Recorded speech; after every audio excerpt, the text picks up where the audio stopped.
Hey y'all, welcome back.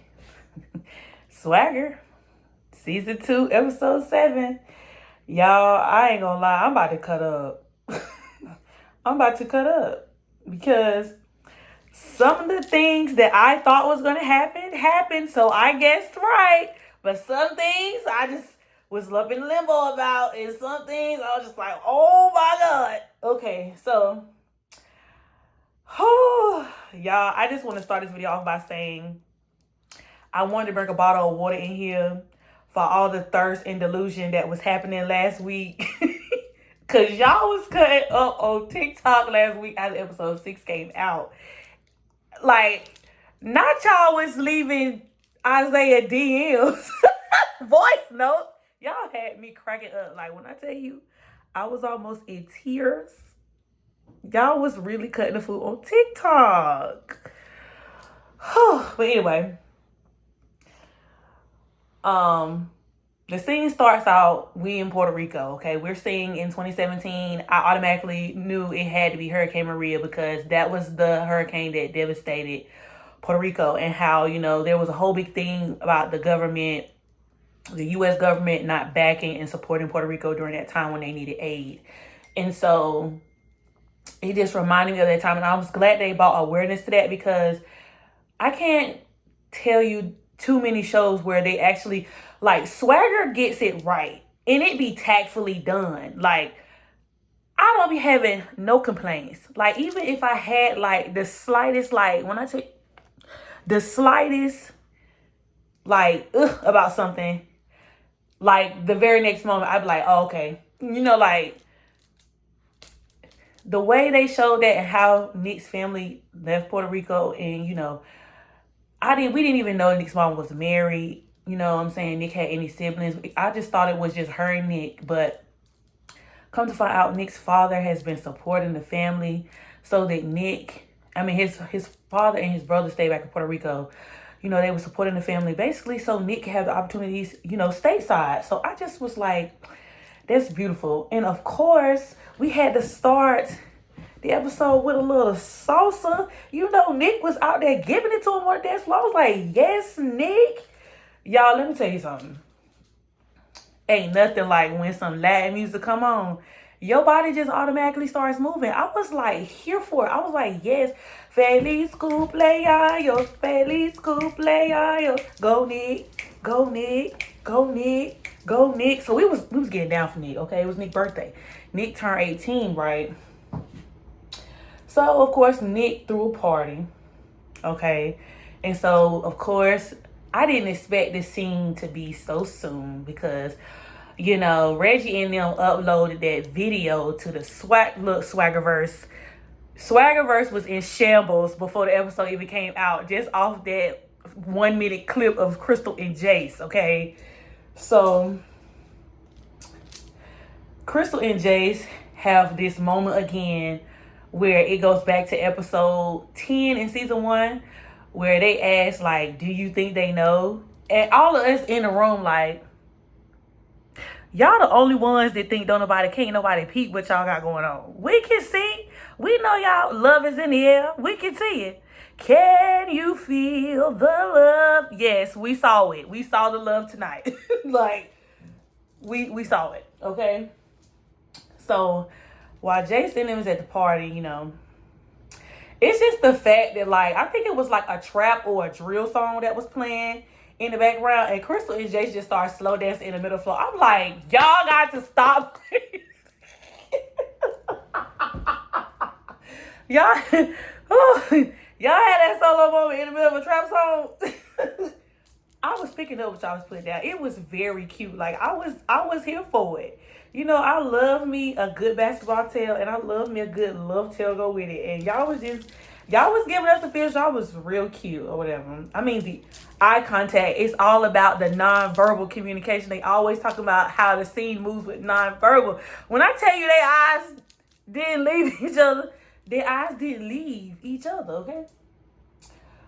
So, y'all, how about Jenna bring a man to the party? Okay, so I know that Jackie signed Jenna up on the date. It's like, but how we just go 4, 5 episodes. We ain't know Jenna went on no date. We ain't know Jenna was on Twitter, not Twitter, Tinder. She was on Plenty of Fish. She was on blackpeoplemeet.com. Like, Jenna walks up in somebody else's party with a man, and we was like, Harpo, who that man? We don't know him, Jenna, girl. Who is that? What's his name is, girl? How long you been knowing him?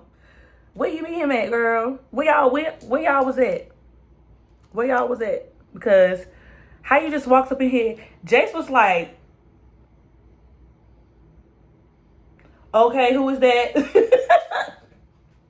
Y'all, I'm just gonna go ahead and skip ahead, because here we are thinking, oh my God, Jenna is finna walk in on Jason Crystal. It was the other way around, y'all. I was in here screaming.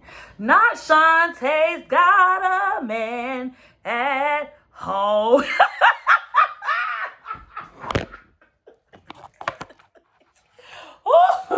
Oh my God, y'all. Not Shantae got a man, y'all. Jenna got a man. Jenna ain't waste no time. Jenna said it's been a long Jenna said it's been a long time. She ain't waste no I'm like, not shows up. Jenna, not shows up to make all that noise. Talking about, Jace, what you doing home so early? Oh, ma'am, he lives there. Oh, not mama got these too. Ooh, Jace walked in like Jody. Ooh, Lord, I was in here screaming. Not this. I cannot be serious for nothing. I'm so immature. Not Jenna was up, girl. Ooh. Then the next scene cut. Jenna is in a car in a real good mood. Oh man, Jenna, girl, not you had a time last night. Woo! Okay, y'all, I'm done. Woo, Lord. Okay, I gotta get back to my notes. I just get all over my notes. Okay. Oh my God, y'all gonna think something is wrong with me. Woo! Lord, so Nick older brother, we going back to Nick party. Nick older brother is at the party, and so we find out he going to law school and everything like that, right? Also at the party, Nick's mama says that after Nick goes to college, she will be going back to Puerto Rico to be with her husband. I said, I know that's right, girl. You came, you did what you need to do, and you going back to the house. I understand. So we still at this moment where Jason Crystal, have not told people that they together, but everybody, read the room, girl, read the room. We know what's going on. So, they tell Musa sees this girl across, I'm guessing it's Nick's cousin or something. And so Musa kind of told CJ to, go get on her. And I knew, y'all, let me tell you something. I knew it. From the time they was at that party for Jace's birthday, and that girl was all on CJ, and he looked so uncomfortable, and he kept going to get them drinks. I knew. I was like, CJ is either queer or he's gay. I was just like, I just know it. So come to find out, I'm just going to go ahead and skip all over. So come to find out that CJ is indeed gay. He comes out to his father while they're on their excursion to Virginia to be with his grandfather. But CJ has taken a closeness to Meg. So Meg has been like CJ's confidant throughout the whole thing. And so it's funny because before today, this episode was primarily focused on CJ, and we never really got to know CJ as a player. All the other players, in the season prior, we got to know Musa, we got to know Drew, we got to know Phil's backstory. We didn't know anything about CJ besides his father was a former NBA player, and that he was kind of living in his father's shadow. And so his father was very hard on him. But even with his father being hard on him, come to find out the only reason why his father was like that on CJ Big Cam was like that on CJ was because his father was like that. So come to find out, CJ's father served in the Vietnam War, and so before he left, everything was fine with their family. But when he returned from Vietnam, a lot of things for them changed. He was never the same, and so that goes to show, like, even with soldiers, they was bringing awareness to like things that soldiers go through and how when they come back they have a hard time adapting and how that affects the family unit. So I thought that was real good. Told you, writing impeccable. CJ even like gets I don't know. He said he was trying to be cool, but he got a love mark on his neck. So I don't know if you can say that word on YouTube, because y'all know YouTube is funny about what you guys say. So I have to find creative ways to say what I want to say without, getting snatched down off the internet. But so CJ, goes with his father to go and meet his daddy in Virginia. And come to find out, CJ never met his grandfather because his father hated his father. And so it kind of reminded me a lot. It was very reminiscent of the episode with Meg and how Meg went through with her father and how she had like a dislike for her father. But when it came down to being there for her father, in the end, she was there with him to take his last breath, just like Big Cam was there with his father to take his last breath. Let me tell you something, Braxton, you played that part, okay? Like, the emotion was conveyed through the screen, for sure. Mr. Lawson, see, all the questions that I had that I was tweeting between last week and this week, everything was answered. So thank you, writers and swagger people in the Swaggerverse. Thank you, because every single thought, I know sometimes like we get caught up on this love story with Jason Crystal, but it be the other things that I really be thinking about. Like, I be here for like a cute moment with Crystal and Jace, but like all the in-between stuff, like what happened with Lawson and like what's the tea with him, because we didn't really get, much from him last episode. But what I wanted to know was, moving forward, since the guys were reinstated, how was he gonna move forward with the way he treated Jace, Musa, Drew, Phil, and even Ike? So come to find out, the chair, which I forget the dude's name on the team, he was the one who shot the 3 and who had the sister comment. His mom is the chair of the board at Cedar Cove. And so she was talking with Emory about the current status of the school. They called them the Cedar Cove 4. She was like, after everything had gone on with the Cedar Cove 4, fundraising has been down by 35%. And see, this is what really bothers me. And it's just, when it comes down to schools like Cedar Cove, money, like, if the coins ain't rolling in, people jobs is on the line. And that's what it was giving today. Dr. Lawson did all of that stuff to try to appease people, when at the end of the day, it was so many words to me, and I may have interpreted it wrong, but to me, it just seemed like bruh job was on the line. It just, y'all can feel free to comment down below if y'all thought the same thing, but it was given like, we lost coins because of the Cedar Cove 4. So I'm going to need for you to fully get behind them so that the people following know, like, the only way that you can get out of this is if we win nationals. So here it is, using basketball again, something that is so near and dear to the hearts of those boys. They use it kind of as a ploy to make money off of them, to make them look good, when really basketball is their way out. They're like, they have a love for the game. Like, that goes back to Jace when he says when he's on that court, everything disappears. And it's just he in his space. Tunnel vision. I already said that. Y'all, the scene with the prayer warriors, it was given Wade in the water. I was like, yes, you got to give it to the South for having them a good Bible him. I was like, y'all better have the intercessors in there while he crossed over to glory, okay? Did y'all peep that poster of John Carlos from not season 5, episode 5, with his fist? I was like, yes, with the touch. Y'all better throw it up in the background so we can see it. At the Cedar Cove. Y'all need that imagery. Where was Tanya at? Tanya on this episode. I missed my good Judy. Where is she at? I was like, well, did anybody see Tanya at the game? I'm gonna have to go back and watch the episode again. I ain't see Tanya at the game. Was Tanya in the stands? Cause I ain't see her. I was looking for her.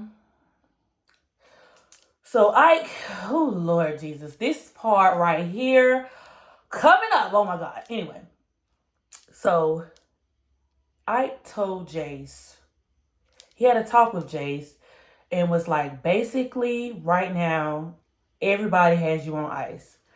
Some majority of the people who were interested are no longer interested, and they have given their scholarships to other people. Or if they have, they are viewing Jace as a liability, and that they don't want any drama that comes with Jace. And it's beyond me. Really. It's beyond me that they would really say that a student is drama because he took up for a young woman who was being violated. And it's something he did at 14. I just don't understand, like, the narrative, because I find that commendable. I would have been like, sign on the dotted line today, because we need men like you in our program. Somebody who ain't afraid to shake the table. But I guess when it come down to the coins, people ain't for that, I guess. Okay. Even to the point where Jace asked about UCLA, and even they said UCLA was like, you know, very it's looking very slim. Like they got one toe in, but the other 9 toes is out the door. That's the way I painted it. So, and he said Jace was shooting 20% from the 3. I'm just like, I ain't never heard nobody say, out of all this basketball knowledge and wisdom that I have, I ain't never heard nobody say that. Like, if he won't known for busting threes, I could see if he was like a shooter like Drew, where that boy is 40% from the line. You know what I'm saying? Jace is always being like a true guard, like penetrating, come down the middle, opening it up, passing the ball, creating plays. He ain't never been like a knockdown person. I mean, in season 1, he was knocking them down. I ain't even gonna hold you. Like, I didn't even think like his field goal percentage was low, but like, what? And so I was just like, shooting is something that can be worked on, not something that's going to determine whether you get I don't know. Anyway, okay. So after Jace leaves out, Ike does a temperature check with the coaches. And this was a question that I had asked today on Twitter, because last week my husband pointed out to me that Naeem didn't seem good with Ike. And so I was just like, bruh, like, I thought he was mad, but I thought after they won the game and it was just such a moment, like, Naeem was going to let it slide. Well, obviously, I found out in this episode, Naeem didn't let it slide. Naeem was still very much so pissed. And he read Ike for filth, rightfully so, because his son was involved. And, you know, they had been friends and they was teammates at that.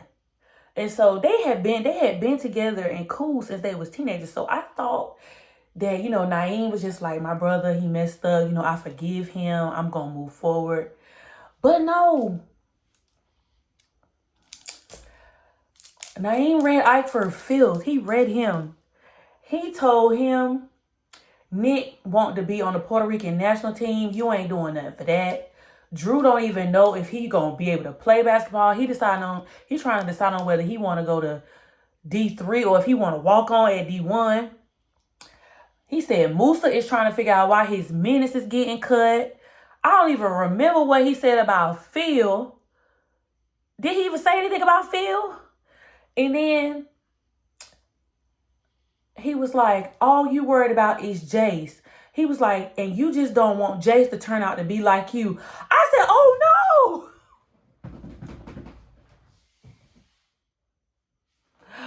Not you don't want Jace. Look, y'all remember on Bel Air when I believe it was Bel Air season 1 when Jeffrey read Uncle Phil for Phil's and telling him how his decisions is messing up the whole family. That's what this moment was given with Naeem.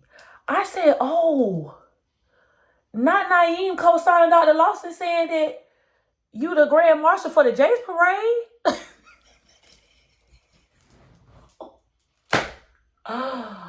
Oh my God. I just, I didn't feel like it was that way. Now, I understood what Naeem was saying. That, there's more people on this team besides Jace.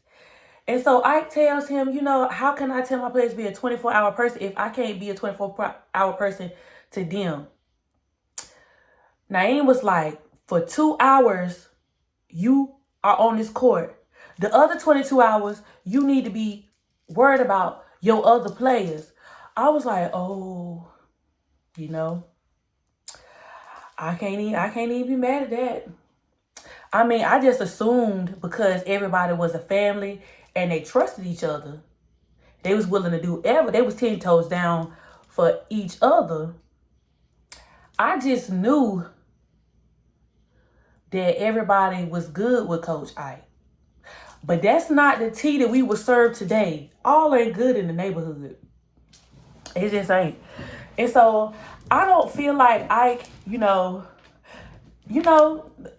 they men, it was a little friction there.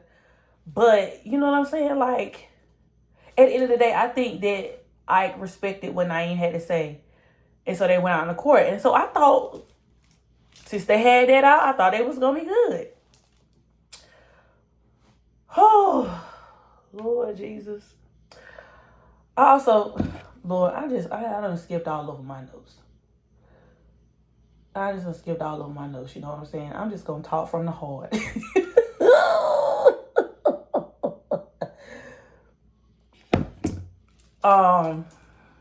I talk about CJ already? No, I ain't get to that part yet. But yeah, so there was a slight scene with Crystal and Jace on the court. And another thing that I had got right, well, it ain't came to fruition yet, but the thought was thrown out there like, we waiting. Okay, so during the game, before we get to the game, let me just go back to CJ. Did I talk about how CJ came out to his daddy? I think I did. Because of the moment Big Cam had with his father, CJ felt vulnerable and he wanted to tell his father in the car. And at first his father could not, he couldn't, not that he couldn't understand it, but he was just so in disbelief. He was just like, are you sure? Like, he kept asking him questions. And, he wanted to tell CJ, like, you're 15, you might grow out of it. But that's just not what CJ wanted to hear. And so CJ started crying. And so Big Cam, told CJ that he loved him and that he supported him and he is proud of him. And that's what CJ wanted to hear. And that scene was beautiful because I was just like, yes, all these loving father-son relationships. We went through the ringer with some of the fathers, but for the cute moments, the very touching, very supportive, very inspirational relationships with the fathers, here for it. All of it, okay?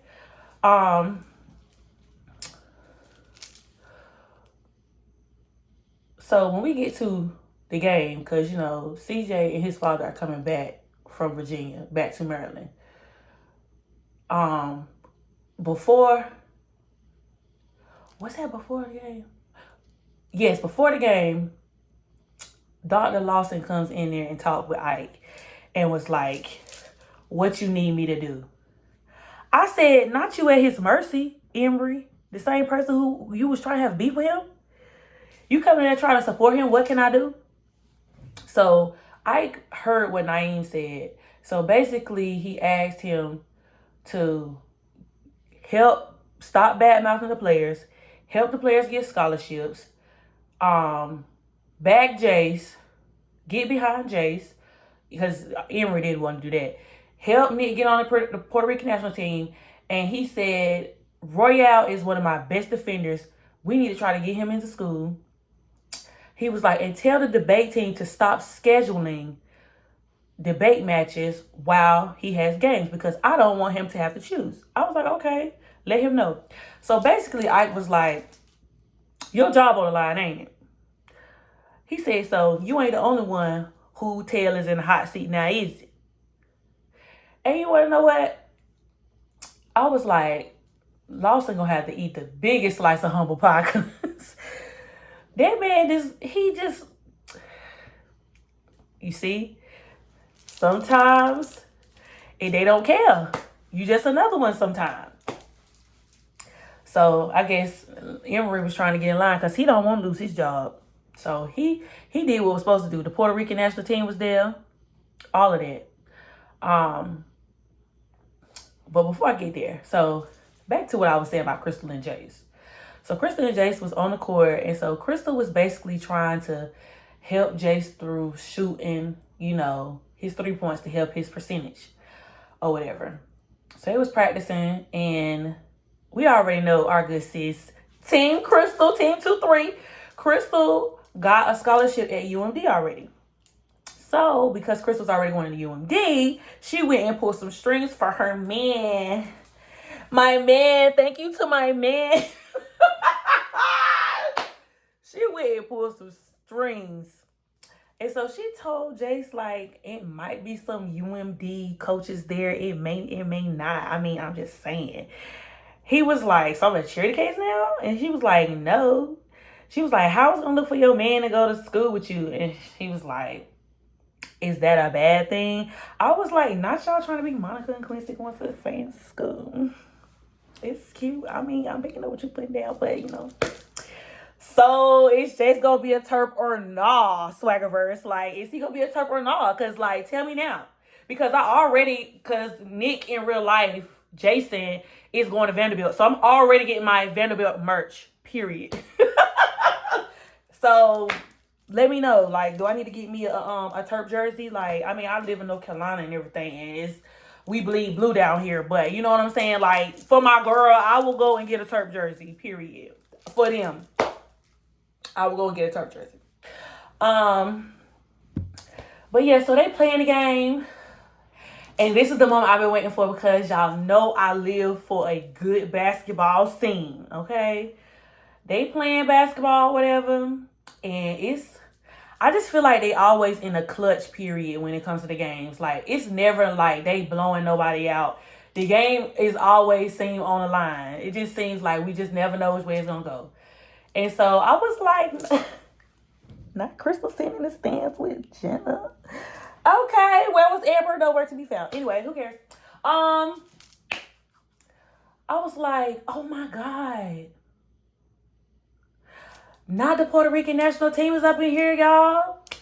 My boy about to get drafted. Anyway, the Puerto Rican national team was in there. Scouts was in there. The stadiums was full. And then who over there in the corner? The Maryland coaches. So Jace knows that the coach is over there. So Jace was trying to work on his three. He tried his best to shoot, and Jace shot 2 bricks. I was like, oh no. I was like, no, we not finna lose the game, is we? We finna lose, like, please, because they gotta go to nationals. Like, the coins is on the line. We need them to be going all the way. And if they go, look, they can go all the way and lose the last game, but they can't lose right now. It's too much on the line. People's jobs and people's livelihood is on the line, okay? So it's just crazy because like Jace was in his head, and y'all know that Ike always, be on Jace about what's going on up here is gonna translate down here. And so Crystal is encouraging her man. So I'm like, okay. We did not get the McDonald's game tonight. I thought that was gonna be tonight. So it's definitely gonna be in the last episode for sure. But I was like, okay. So they looking like, I don't know. The coach is looking like, I don't know. And so at the buzzer was about to go off. It was like, what, 21? It was between 10 and 20 seconds left on the clock. So Jace is playing. He trying to get open so he can shoot the three. He bricks. I'm like, oh my God, they finna lose the game. Jace get the ball, sprint down from wherever he came from, because I don't even know where they even threw the ball in. Jace sprint down and dunk and wins the game by 1 point right when the buzzer goes off. Oh, I forgot. Before we get to that part, y'all, it was a few seconds left on the clock, and they was in a huddle, and Ike tells Musa to come off the floor. No, he tells CJ to go in for Musa. And Musa is not having it. I just don't, was I not paying attention? Did y'all notice the tension? Did y'all notice? Like, I know Musa's asked a couple episodes ago, why is his minutes getting cut? But I didn't think like Musa had an underlying issue. Like, have I just not been paying attention? I don't watch every episode multiple times. Like, did it just come out of nowhere to y'all? Because it seemed like it came out of nowhere to me. I mean, I ain't gonna say it came out of nowhere. That's a bad choice of words. But I just didn't realize that Musa felt this strongly. You know what I'm saying? Oh God. So CJ gets in, CJ scores. So back to Jace. Like, the game is over, they won and everything. But Jace is looking at the crowd. And his mama is happy because they won the game. But Crystal is looking at Jace because she is reading Jace. Like, Jace is not all right. And she telling him, don't worry about it. Because at this point, Jace is on his last leg, okay? Look, this is a TV show. Jace gonna get a scholarship next episode. There's no way that they're gonna end this last episode and Jace don't get no offer from no school. I can't even imagine him walking on. If he do walk on, he work his way up to the top and gain respect. That's like the last resort. I cannot see Jace not getting a scholarship. I just don't see that. Somebody gonna offer that man a scholarship. I don't know who it is. It might be Merlin. Look, I'm thinking it's gonna be Merlin. I don't know. The Maryland reps was at the game, but we just don't know. So Crystal go over there. I mean, not Crystal. Jace go over to his mama, hug his mama, hug Crystal. Jace walk off. Jenna is staring. She knows Jace is not okay. Jace go in the locker room and just sit there. I'm like, oh my God. Y'all, I just knew he was about to bust out crying. It was very reminiscent of when he missed them 2 free throws in season 1 and he lost the game and he sat in the locker room with a towel over his head crying. It was giving that same moment all over again, but older version. I was like, oh my God. Like, this is the part right here, like, the pressure. My boy was feeling the pressure. He was feeling the pressure. I was just like, oh my God, like, we don't know what anything is. We don't know. We don't know what's about to happen. Swagger, why y'all trying to stress us like this? So now the next episode say the boys got to play an important game and everybody decides their future. Oh God, y'all, and I forgot to tell y'all, Naeem quit. I was not expecting that. That was not on my bingo card. So we beefing? We not friends? We ain't boys? We can't kick it with you, skate with you, nothing? Like, what's up? Not his roll dog. I thought they was good. Like, he was like, I did what you said.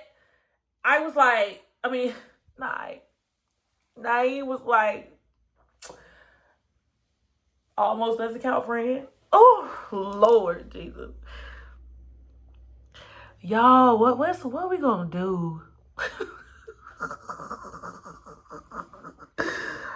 Now that, if nothing, there has been very few moments where I have not felt confident and I was on the edge of my seat. And after that situation with Ike and Naeem, I was on the edge of my seat. I'm like, oh no. Overall, everything in this episode was good. It was good. I don't have no complaints. I just want to see my girl. What could have made the episode a 101? Because it was already 100. I just miss Crystal being out there on the court. Like, we had her few basketball scenes, you know. I'm here for her and Jace, but I'm a girl's girl. Like, we was with Crystal shooting in the gym, and I want to see her shooting in the gym. But I guess I'll get that next episode. Y'all, and I just want to say, like, the fact that this is the last episode, like, I don't know what I'm going to watch now. Because I don't watch Swagger 80 million times. Like, oh, God. Y'all, I'll be back next week with my episode 8 review. And then following, I will be doing a breakdown. I will have 2 breakdown videos of what I thought of season 2 and Crystal and Jace. And just stay tuned, because the content is not done, even though we got 1 more episode left. So let me know down below. I tried my best, y'all, to be good this episode. I tried my best not to cut up too bad. Hopefully I didn't cut up too bad. And if you stayed this far with me and watched my whole review, thank you, friends. I appreciate my swagger ballers. Y'all really y'all be helping me get through the day, because I just be feeling like, oh my gosh, I love to talk TV with people. Especially like, did you see what I saw? Like, did you see? Or, girl, for real, because I ain't think about it like that. Girl, why you say that? Like, I like interacting with y'all. I really do. It has been the highlight of my week, like, every week. And I cannot wait until tomorrow for the Twitter space, because I know we're going to be spilling tea. So if you ain't in the Twitter space tomorrow at 8 o'clock or 9 o'clock, check the hashtag swagger and we will be in there. And I'll see y'all tomorrow. Curly K919 on Twitter. Period. Deuces.